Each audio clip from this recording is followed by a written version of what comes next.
Mercredi 6 novembre 2019, mesdames, messieurs, bonjour et bienvenue dans cette édition. À la une de l'actualité, triste nouvelle dans cette édition, Albert Tévoé a tiré sa révérence tôt ce matin à l'âge de 90 ans. Le renard de Djeregbé, que ce soit sur le plan social, politique et religieux, a su imprimer sa marque dans l'histoire de notre pays. Que retenir de la vie de l'homme? Vous en saurez davantage dans cette édition. Dans le but d'apprécier le niveau de prévention, de prise en charge et de préparation à la lutte contre le paludisme en 7 ans de pluie, le ministre de la Santé a effectué une tournée ce mardi 5 novembre dans les centres de santé et l'hôpital de zone du département de l'Atlantique. Images et son dans un instant. Et puis, le Bénin a initié et célèbre tous les 4 novembre de chaque année la Journée internationale des arts plastiques. Cette 6e édition a été l'occasion pour les artistes plasticiens d'exposer leurs œuvres aux visiteurs. La séance d'exposition s'est déroulée ce mardi 5 novembre 2019. Voilà pour les titres, mesdames et messieurs, restez avec nous. Le développement, c'est tout de suite.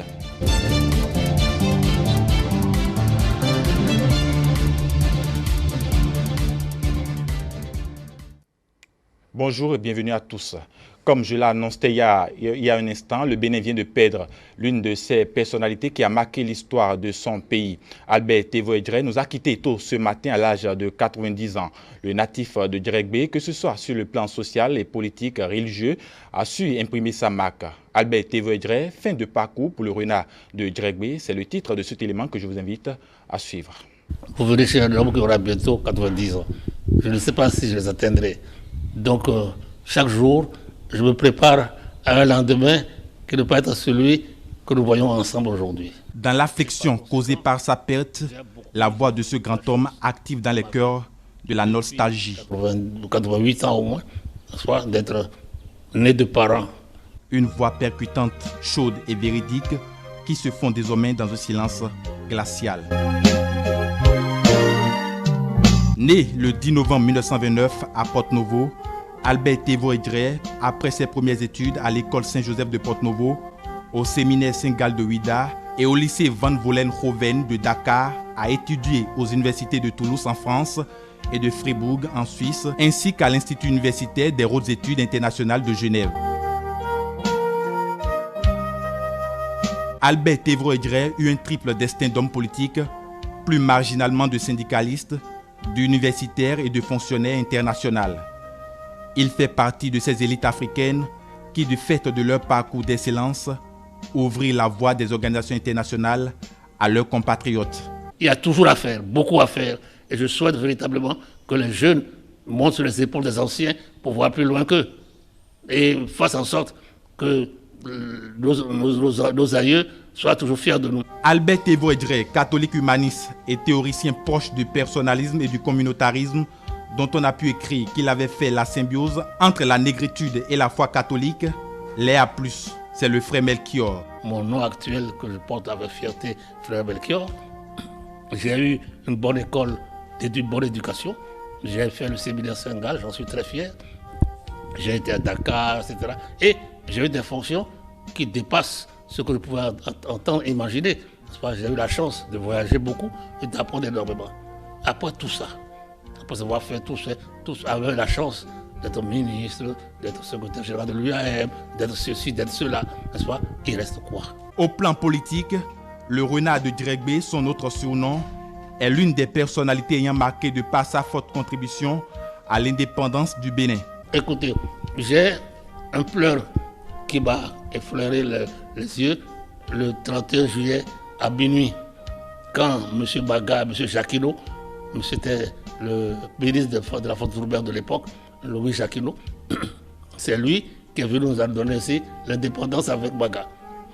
Et bien quand on a descendu les couleurs et que Baga a dit l'indépendance et que les Français ont reconnu cela, moi j'ai pleuré. Secrétaire d'État et ministre de l'Information du gouvernement Baga, rapporteur de la conférence des forces vives de la nation, membre du Haut Conseil de la République, député à l'Assemblée nationale, plusieurs fois ministre, médiateur de la République, l'homme occupa plusieurs postes, aussi bien nationaux qu'internationaux.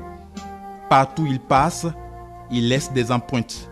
Un homme de paix, il a cherché à savoir comment la situation politique nationale évoluait. Nous avons fait un tour d'horizon. Merci à Côte d'Ivoire qui m'a révélé une dimension de mon engagement personnel à la paix et à l'Afrique. Des empreintes pacifiques. Et puisque la paix est l'un de ces mots qu'il aime tant prononcer, l'homme initie à la Maison africaine de la paix pour prôner la paix par un autre chemin. Albert Thévoret-Dray, c'est une bibliothèque d'ouvrages littéraires que scientifiques.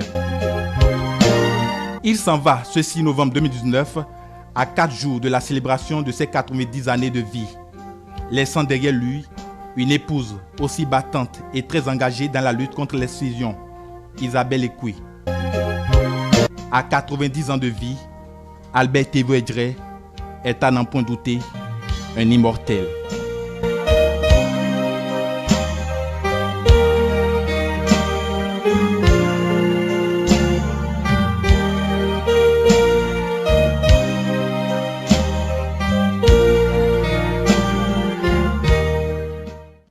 Voilà, le frère Melchior s'en est allé. Et justement, dans ce journal, nous recevons Latif Boni en direct d'Adjara, où habitait le désormais feu Albert Thévoret-Dray, pour nous faire part de l'ambiance qui prévaut. Latif Boni, bonjour. Bonjour Émile, bonjour à tous. Je suis à Stéphania. Stéphania, c'est la maison de la paix, la résidence du frère Melchior. Depuis ce matin, il règne un silence assourdissant, un silence vraiment interrompu régulièrement par les vomissements et pétarades irréguliers des engins de passants qui, pour beaucoup, ne savent pas encore que Adjara, cette bourgade-là d'Adjara est frappée d'un drame, la disparition d'Albert Thévoret-Dray. Une disparition du frère Melchior, voilà tout le sens du calme de la maison de la paix Thévoret-Dray. Thévoret-Dray est mort à 4 jours de son 90e anniversaire à l'hôpital Louis Pasteur de Diassin. Il est admis aux soins depuis moins de 2 semaines. Ce mercredi 6 novembre, il nous a tourné de comme pour être tout présent, davantage présent dans nos esprits. Il a rejoint donc la Félicité Céleste à 7h, juste après, vous l'avez remarqué, Émilie Goupeli, les réseaux sociaux l'annonçaient déjà. Et là, les parents et les proches amis sont encore dans l'extrême choc, peinant à dire le moindre mot. Dans Stéphania, ici, depuis 10 heures, silence, plat, et juste quelques personnes vont et viennent. Et là, depuis une trentaine de minutes, Jean-Marie Eolier, l'ancien ministre des Affaires étrangères est à l'intérieur de la maison. Tout comme lui, il y a plusieurs autres qui viennent et qui vont. D'ailleurs, pour la plupart, ce sont des religieux, donc, dont notamment le curé d'Adjara, ce dernier nous fera d'ailleurs savoir que le frère Melchior était prêt pour ce voyage-là, ou d'ailleurs qu'il a encore dit cette semaine sur son lit d'hôpital, tout est prêt, répétait-il au curé, en ajoutant il ne reste que les seigneurs ne fixent le jour et l'heure et le jour sont là. L'initiateur du dialogue interreligieux, ministre, député, médiateur de la République et rapporteur de la Conférence nationale des forces vives de 1990 est parti, comme ici dans cette résidence frappée du silence. Émilie Goupeli, si vous avez des enfants bouillants à côté de vous, dites-leur silence, le Bénin est en deuil. Merci à vous, Latif Boni, pour toutes ces informations. On vous reviendra dans un instant. Parlant toujours du décès du renard de Djeregbé, plusieurs Béninois ont reçu l'information avec beaucoup de choc. Quelques-uns rencontrés ont bien voulu se confier à nos reporters. Nous les écoutons. Monsieur Thévoret-Dray, c'est un citoyen de taille, hein? C'est un Béninois de taille. Vraiment, ça vient de me frapper comme un coup de foudre. Hein? Monsieur Thévoret-Dray, il a été beaucoup pour la nation béninoise. Donc, vraiment... Et paix à son âme, et puis vraiment, il est digne de grands hommages, hein, vraiment. Et puis je crois que la nation béninoise lui sera reconnaissante. Alors, ce n'est que tristesse et douleur quand on perd quelqu'un de si haut niveau. Alors, c'est un choc, ça fait mal. Donc, nous sommes tous, en tout cas particulièrement, je suis touché par cette nouvelle ce matin. C'est un babab qui vient de s'éteindre, donc on ne peut que souhaiter paix à son âme. C'est un grand homme qui s'en est allé. Vraiment, c'est un sentiment de regret. C'est une bibliothèque qui est brûlée. Vraiment, c'est un sage. Bon, il a fait beaucoup pour ce pays. Il a fait beaucoup pour ce pays. Vraiment, je lui rends hommage. Il est bon. Puis à son âme, que la terre lui soit légère. C'est triste. Il a quand même de l'âge qui peut partir. On ne peut que lui souhaiter bon repos. Parce qu'il a trop fait pour le pays. Donc, paix à son âme. Il a fait son temps, Dieu l'a rappelé. Il a écrit son histoire. Il a fini la mission que le Père Céleste lui a confiée sur cette terre. Et il est parti. Je dirais tout simplement que la terre lui soit légère. Voilà, paix donc à l'âme du défunt. On change maintenant de registre à présent pour dire que dans le but d'apprécier le niveau de prévention, de prise en charge et de préparation à la lutte contre le paludisme en 7 ans de plus, le ministre de la Santé a effectué une tournée ce mardi 5 novembre 2019 dans les centres de santé et l'hôpital de zone du département de l'Atlantique. À l'issue de cette visite, l'autorité ministérielle invite le personnel sanitaire et les relais communautaires à faire plus de diligence. Compte rendu, Antonia Dossa. L'hôpital de zone d'Abomey-Calavi, les centres de santé de Glodjigbe, d'Akasato et de Godomé sont les centres qui ont accueilli la délégation ministérielle. La démarche revêt 2 points cruciaux. Écouter et apprécier les responsables sanitaires et relais communautaires sur les actions de lutte et de prise en charge du paludisme. Dans un premier temps, il s'agit dans un second temps de s'imprégner de l'évolution du projet Assurance pour le renforcement du capital humain, lancé le 29 juillet 2019. Et le constat qui a été fait sur le terrain est vraiment très marquant et très édifiant. Pour extrêmes sont pris en charge effectivement. Les médicaments sont disponibles. Et je pense que les agents de santé que nous avons rencontrés ont pu exprimer leur satisfaction par rapport à cela. Donc pour nous, la phase pilote se déroule très bien et d'ici à là, nous allons pouvoir évoluer progressivement vers la phase d'extension après une évaluation évidemment de ce que ça a donné au niveau de la phase pilote. Pour une lutte efficace contre le paludisme, il convient à chaque citoyen de dormir sous moustiquaires imprégnés tout en gardant son environnement sain. Du côté du gouvernement, des dispositions sont prises afin de doter la population de moustiquaires imprégnés à longue durée. Le volet de la prévention est fondamental. L'environnement doit être sain. Il ne faut pas laisser les boîtes de conserve remplies d'eau, les pneus de voiture ou de bicyclette remplis d'eau à l'intérieur des maisons. Il faut assainir totalement l'environnement. Les ordures doivent être déblayer totalement de l'environnement aux alentours des maisons. Il doit y avoir un désherbage. Les herbes sont des nids à moustiques, donc on doit désherber correctement l'environnement. Ces mesures déjà permettent de ne pas avoir des nids de moustiques et donc de réduire sensiblement le risque de contamination. Les moustiquaires imprégnés, il y a une périodicité pour la distribution de moustiquaires imprégnés. Et la prochaine campagne aura lieu en 2020. Et déjà cette année 2019, le gouvernement a eu à débloquer un demi-milliard de francs CFA pour compléter les dons de moustiquaires qui sont offerts par les partenaires techniques et financiers. Les responsables sanitaires, les relais communautaires et les élus locaux saluent cette démarche du ministre et promettent s'activer plus pour la lutte efficace contre le paludisme. Le Bénin a initié et célèbre tous les 4 novembre de chaque année la Journée internationale des arts plastiques. Cette 6e édition a été l'occasion pour les artistes plasticiens d'exposer leurs œuvres aux visiteurs. La séance d'exposition s'est déroulée ce mardi 5 novembre 2019 au Centre culturel chinois à Cotonou. Suivez ce reportage de Romaric Dossa et de Aliou Anthony pour plus de précisions. Les œuvres d'art que voici relèvent de l'inspiration et du génie artistique des artistes plasticiens béninois. Génie créateur et force d'admiration s'entremêlent à travers cette exposition qui vient auréoler la commémoration de la Journée internationale des arts plastiques édition 2019 au Bénin. L'art plastique est utile à plusieurs égards, même en matière de protection de l'environnement. Voilà qui donne tout son sens au terme art plastique et récupération. Cette thématique révèle bien, par ailleurs, le rôle combien social et protecteur de l'environnement que jouent les artistes plasticiens dans cette technique artistique de récupération. Au Bénin, la Journée internationale des arts plastiques poursuivra son chemin en multipliant ses collaborations et à des invitations avec d'autres sensibilités sur le continent et dans le monde.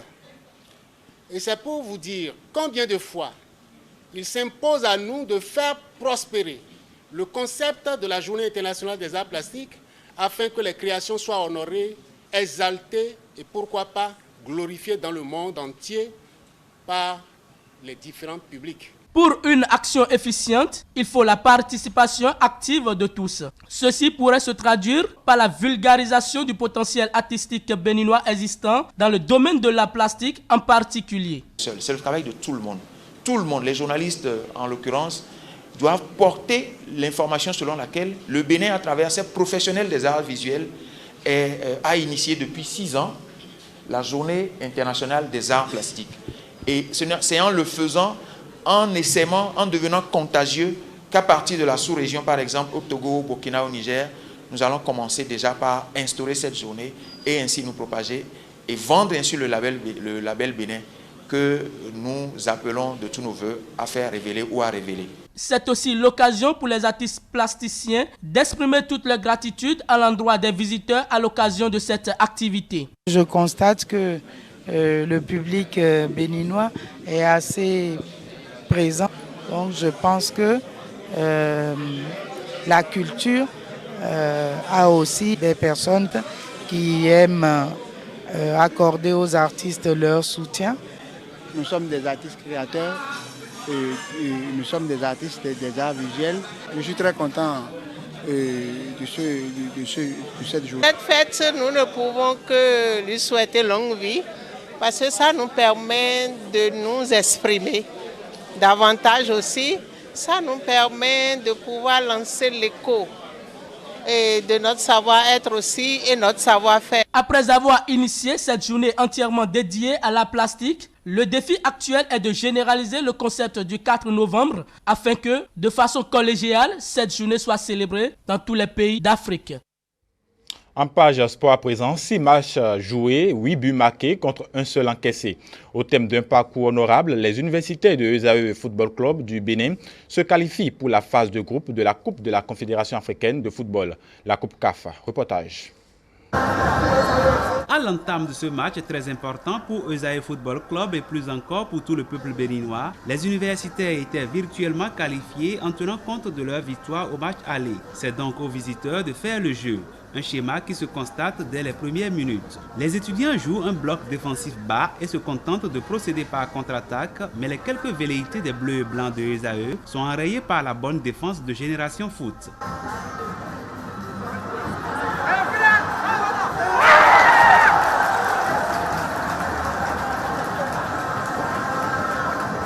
L'objectif est clair pour les poulains de Richard Bior, essayer de contenir l'adversaire pour bénéficier de l'avance acquis au match aller. Les visiteurs l'ont compris et insistent sur les côtés. Ils seront récompensés à la 40e minute. Albert Joseph Bougazeli, Dossa 11, après avoir déposé à Clogan Eric dans son dribble, centre en retrait pour Shérif Bayo qui n'a qu'à dévier le ballon dans les filets.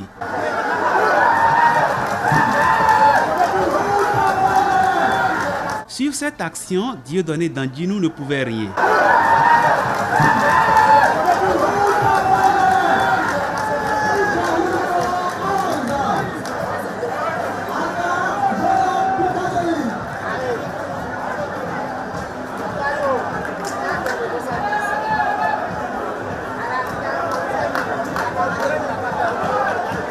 Le match se poursuit et le 4e arbitre signale 2 minutes de temps additionnel. La mi-temps intervient sur cette frappe contrée du Dossa 2, Legbé Christian.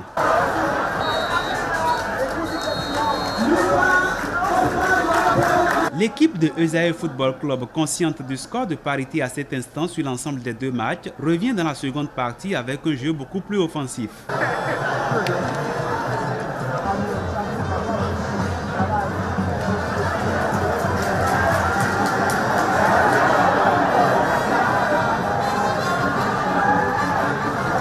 Le gardien de but des académiciens du Sénégal joue visiblement le chrono. Kadim Ndiaye vient de s'écrouler une seconde fois. En cette fin de match, ESAE prend d'assaut le camp adverse.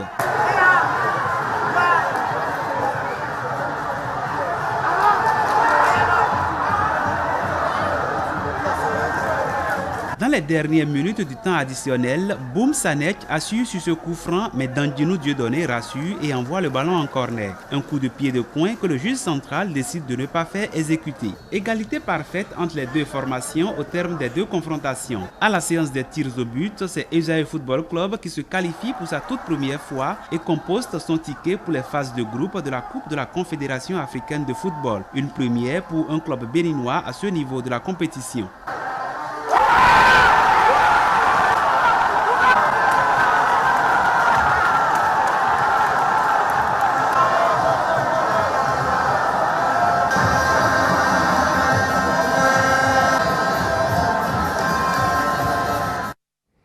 Voilà une première pour ce club de l'élite de football béninois et une qualification historique pour le Bénin. Victorieux à l'aller en terre sénégalaise, l'équipe béninoise a courbé les Chines ce soir hier à domicile, 1-0, mais a réussi à se qualifier lors des fatidiques épreuves de tir au but, avec 4 buts contre 3 pour l'adversaire. Suivez un extrait des coachs au terme du match.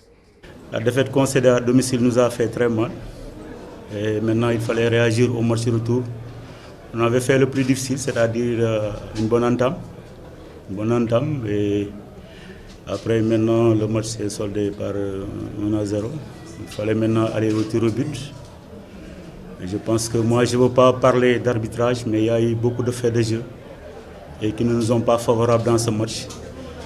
Et nous appelons le monde sportif vraiment à regarder les images, parce que dans le match déjà, on nous refuse un but. Et dans le match aussi, il y a beaucoup de cartons distribués à nos joueurs, pas du côté de l'adversaire, et les fautes étaient des deux côtés. Et je pense que le penalty que le gardien a arrêté, qui a été retiré, à mon avis, et il n'y a rien sur ce que le gardien a fait. Donc les images sont là. En tout cas, on est des sportifs, on a fait l'essentiel, mais maintenant il faut faire avec. Mais aussi, c'est un appel que nous lançons aussi à la CAF, parce que nous, quand on commet des erreurs en tant que joueur ou bien entraîneur, on est sanctionné. Et il faut vraiment revoir l'organisation des matchs. Il faut aussi revoir l'arbitrage dans certains matchs. On ne veut pas se focaliser sur l'arbitrage, mais en tout cas, il y a eu beaucoup de faits de jeu. Et après, maintenant, on félicite l'adversaire pour sa victoire. Je ne vais jamais reprocher quelque chose à mes coéquipiers. Ils ont fait un bon match. Ils se sont donnés à fond. Et maintenant, la victoire n'était pas entre nous, mais c'était entre les méridieux. Et il a donné la victoire à l'équipe béninoise, à SAE. Maintenant, on leur dit toutes les félicitations. Ça a été une rencontre palpitante. Une rencontre au cours de laquelle on a connu tous les moments difficiles. Et à la fin, ça a été un accouchement difficile, mais on retient la fin. Nous avons fini par gagner, c'est l'essentiel. On avait en face aujourd'hui un adversaire de taille. Je crois sur le terrain, vous l'avez vu. Mais j'ai beaucoup aimé l'animation de mon équipe en seconde partie. Bref, nous avons manqué de réalisme devant. Et au bout du rouleau, nous sommes qualifiés. Ce n'est qu'une satisfaction. Il y a eu un mauvais replacement de mon latéral gauche et qui a permis à leur excentré de centrer. Maintenant, vous savez, quand on centre comme ça, c'est toujours fatal pour la défense centrale. Donc, ce n'est pas le changement, mais c'est un manque de concentration de mon latéral gauche. Les joueurs jouaient avec la peur au ventre parce qu'ils se disaient nous avons un avantage, il ne faut pas se faire rattraper. Donc à la mi-temps, j'ai dû changer de discours et leur faire comprendre qu'ils jouaient à domicile et qu'il fallait se lâcher et se donner du plaisir. Et vous allez constater qu'en deuxième partie, ils ont déroulé, mais nous n'avons pas eu de réussite pour marquer des buts. On ne s'attendait pas, surtout aujourd'hui mardi, et on a vu le terrain faire le plein. C'est ça qui nous a beaucoup, c'est ça qui nous a plus motivés. Parce que c'est la première fois qu'on joue et puis il y a un public du genre. Donc là, c'est un sentiment de joie. Et je profite de l'occasion pour remercier le public qui a fait énormément de déplacements pour nous soutenir. Fin de cette édition, mesdames et messieurs. Merci de l'avoir suivi.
Mercredi 6 novembre 2019, mesdames, messieurs, bonjour et bienvenue dans cette édition.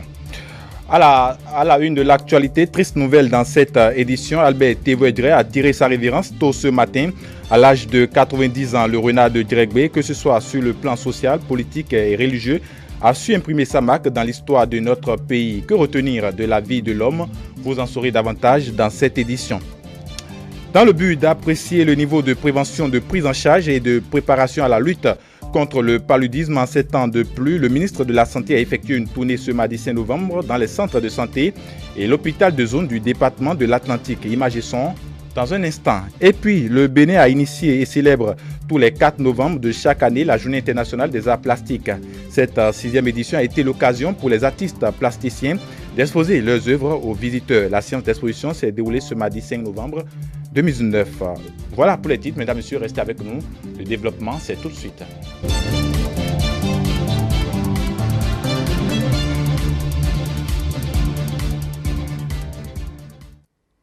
Bonjour et bienvenue à tous. Comme je l'ai annoncé il y a un instant, le Bénin vient de perdre l'une de ses personnalités qui a marqué l'histoire de son pays. Albert Tévoedré nous a quittés tôt ce matin à l'âge de 90 ans. Le natif de Djeregbé, que ce soit sur le plan social et politique, religieux, a su imprimer sa marque. Albert Tévoedré, fin de parcours pour le renard de Djeregbé, c'est le titre de cet élément que je vous invite à suivre. Vous venez chez un homme qui aura bientôt 90 ans. Je ne sais pas si je les atteindrai. Donc, chaque jour, je me prépare à un lendemain qui ne peut être celui que nous voyons ensemble aujourd'hui. Dans l'affliction causée par sa perte, la voix de ce grand homme active dans les cœurs de la nostalgie.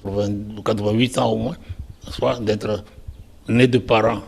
Une voix percutante, chaude et véridique qui se fond désormais dans un silence glacial. Né le 10 novembre 1929 à Porto-Novo, Albert Tévoedré, après ses premières études à l'école Saint-Joseph de Porto-Novo, au séminaire Saint-Gall de Ouidah et au lycée Van Vollenhoven de Dakar, a étudié aux universités de Toulouse en France et de Fribourg en Suisse, ainsi qu'à l'Institut universitaire des hautes études internationales de Genève. Albert Tévoedré eut un triple destin d'homme politique, plus marginalement de syndicaliste, d'universitaire et de fonctionnaire international. Il fait partie de ces élites africaines qui, du fait de leur parcours d'excellence, ouvrirent la voie des organisations internationales à leurs compatriotes. Il y a toujours à faire, beaucoup à faire. Et je souhaite véritablement que les jeunes montent sur les épaules des anciens pour voir plus loin qu'eux.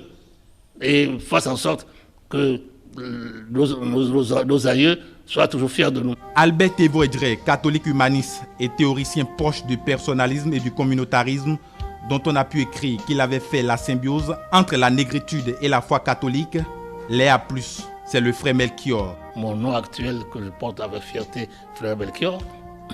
J'ai eu une bonne école, une bonne éducation. J'ai fait le séminaire Saint-Gall, j'en suis très fier. J'ai été à Dakar, etc. Et j'ai eu des fonctions qui dépassent ce que je pouvais entendre, imaginer. J'ai eu la chance de voyager beaucoup et d'apprendre énormément. Après tout ça, après avoir fait tout ça, avoir la chance d'être ministre, d'être secrétaire général de l'UAM, d'être ceci, d'être cela, n'est-ce pas? Il reste quoi? Au plan politique, le renard de Djeregbé, son autre surnom, est l'une des personnalités ayant marqué de par sa forte contribution à l'indépendance du Bénin. Écoutez, j'ai un pleur qui m'a effleuré les yeux le 31 juillet à minuit, quand M. Baga, M. Jacquinot, c'était le ministre de la Faute urbaine de l'époque, Louis Jacquinot, c'est lui qui est venu nous donner ici l'indépendance avec Baga. Et bien quand on a descendu les couleurs et que Baga a dit l'indépendance et que les Français ont reconnu cela, moi j'ai pleuré. Secrétaire d'État et ministre de l'Information du gouvernement Baga, rapporteur de la conférence des forces vives de la nation, membre du Haut Conseil de la République, député à l'Assemblée nationale, plusieurs fois ministre, médiateur de la République, l'homme occupa plusieurs postes, aussi bien nationaux qu'internationaux. Partout où il passe, il laisse des empreintes. Un homme de paix, il a cherché à savoir comment la situation politique nationale évoluait.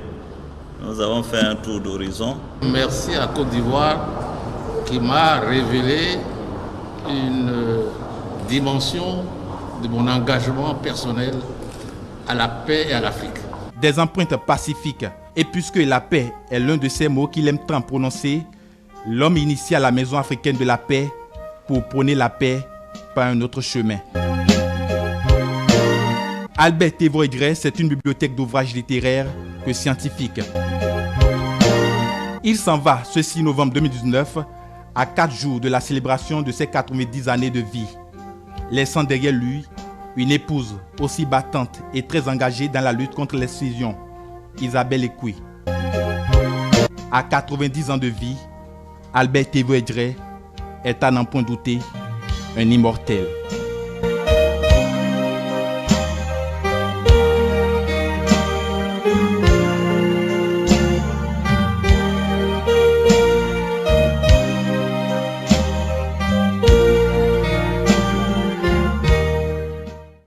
Voilà, le frère Melchior s'en est allé. Et justement, dans ce journal, nous recevons Latif Boni en direct d'Adjara, où habitait le désormais feu Albert Thévoret-Gray, pour nous faire part de l'ambiance qui prévaut. Latif Boni, bonjour.